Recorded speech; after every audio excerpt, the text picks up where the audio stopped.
Olá, meu aluno, tudo bem? Então, hoje estamos começando as monitorias de estudo de caso, mas antes de mais nada, é importante mencionar que iremos falar sobre dicas infalíveis acerca do estudo de caso. O que eu fiz? Eu fiz uma pesquisa analisando o que seria importante falar nesse momento inicial acerca do estudo de caso. O que iremos fazer? Iremos falar algumas coisas que são importantes para o seu estudo. Antes de mais nada, a primeira coisa, o conteúdo programático para o estudo de caso é o mesmo. Então não precisa se preocupar com o que eu devo estudar para o estudo de caso, além do que eu estou estudando. Olha, continue estudando o mesmo conteúdo. Apenas a abordagem, a temática, ela vai ser de uma forma um pouco diferenciada.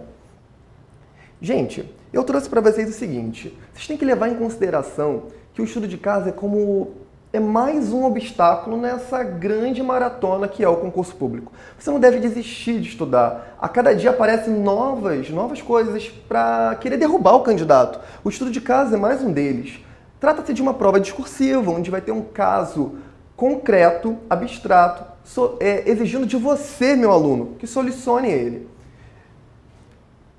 Pois bem, a primeira coisa que é importante falar acerca do estudo de caso é que, primeiro, ele é habilitatório. Segundo, ele é classificatório. Significa o seguinte, você vai precisar estar dentro de determinada posição no seu concurso, na prova objetiva, para que tenha o seu estudo de caso corrigido.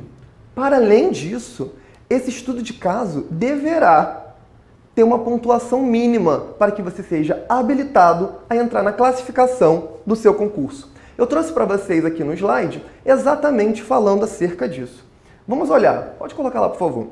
Percebam o seguinte, como eu disse para vocês. Eu separei os dois cargos, o analista judiciário, que seria o oficial de justiça, e o analista judiciário sem especialidade.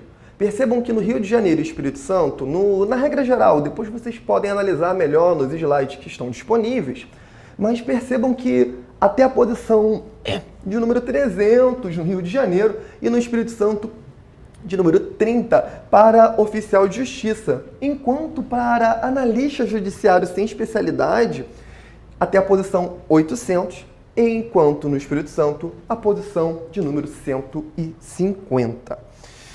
Pois bem, pode voltar. A segunda coisa que você deve se perguntar é, Vinícius, como será esse estudo de caso? E exatamente o que eu vim falar para você. No início eu já até apresentei um pouquinho falando do que seria o estudo de caso, não é mesmo? Então, o estudo de caso será realizado uma situação-problema, enquanto você deverá solucioná-la. Mas atenção, meu aluno, você pode estar se perguntando como irei solucionar essa situação? Com a minha opinião? Com o que eu penso? Não. Você deverá estar baseado na legislação, doutrina e jurisprudência. Vamos olhar lá no slide. Então, o estudo de caso deverá ser analisado a situação-problema, como eu disse, e dentro estaremos resolvendo ele de acordo com a legislação, doutrina e jurisprudência. Atenção! A fundamentação, pode voltar, a fundamentação será técnica. Gente, vamos nos atentar para que essa fundamentação, é muito importante, seja uma fundamentação baseada na doutrina, legislação e jurisprudência.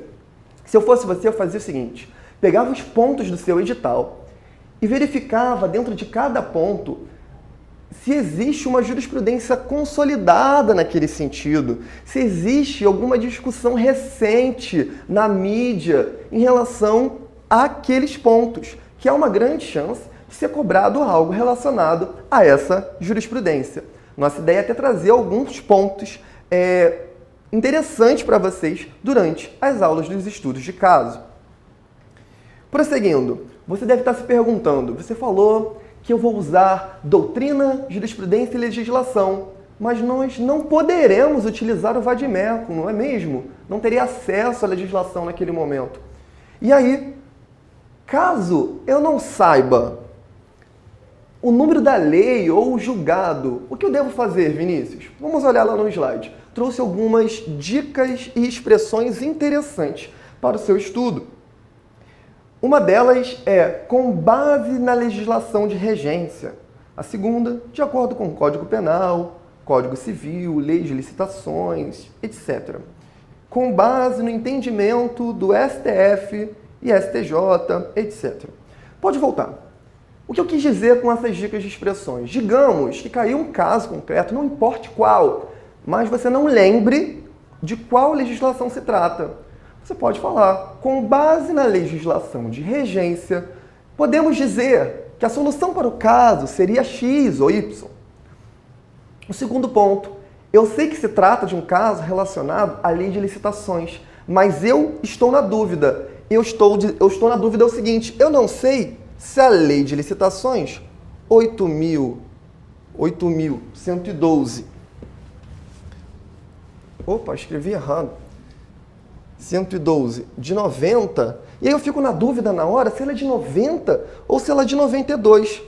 Na dúvida, meu aluno, não escreve, diz, segundo a lei de licitações, funciona dessa forma.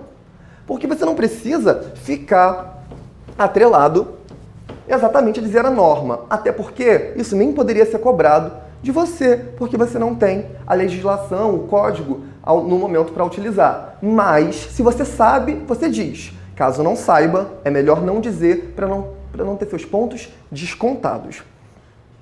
Então, de acordo com o Código Penal, de acordo com o Código Civil, de acordo com o entendimento da jurisprudência do STF, são expressões interessantes para ser ditas. Uma outra coisa importante para se dizer seriam quais são os critérios de avaliação utilizados. Gente, na sua prova discursiva serão cobradas 3 questões, totalizando 30 pontos. Cada questão irá valer 10 pontos. E para você ser avaliado, ser habilitado, na verdade, você precisa tirar, no mínimo, 18 pontos desses 30. E aí você pode me perguntar, quais serão os elementos que serão cobrados como critérios de avaliação que o examinador ele vai procurar nas minhas questões? Vamos olhar no slide. Percebam, quanto aos elementos de avaliação, os aspectos formais e textuais, tudo que se fala, se trata de ortografia, pontuação, todas essas coisas serão observadas e valerão 2 pontos. E os aspectos técnicos, como pertinência da exposição relativa ao problema, a ordem do desenvolvimento proposto e ao padrão de resposta do estudo de caso, conforme detalhamento a ser oportunamente publicado. Pode voltar. Quanto a esse final, onde falavam sobre o padrão de resposta exigido ao candidato, eu procurei, a banca examinadora ainda não publicou nada a respeito. Então, a princípio, a gente vai escrever como se fosse um texto normal.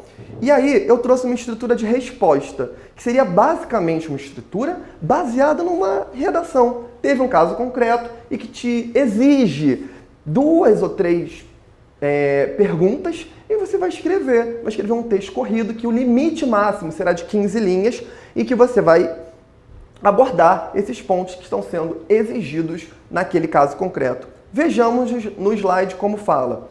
Seria o seguinte, a sugestão do roteiro que eu trouxe para vocês seria um primeiro parágrafo.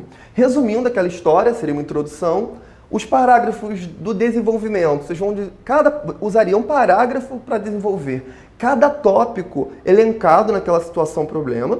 E o último parágrafo usaria para conclusão, que seria uma expressão inicial, reafirmando aquele tema e solucionando aquele caso, né? É claro, as soluções estariam nos parágrafos anteriores, mas você só reafirmaria fazendo uma observação final. Gente, é claro, isso é apenas uma sugestão para você, meu aluno, escrever, mas você também teria uma outra opção de resposta, que seria separar os textos pelos pontos solicitados a serem explorados no caso concreto. Pode voltar.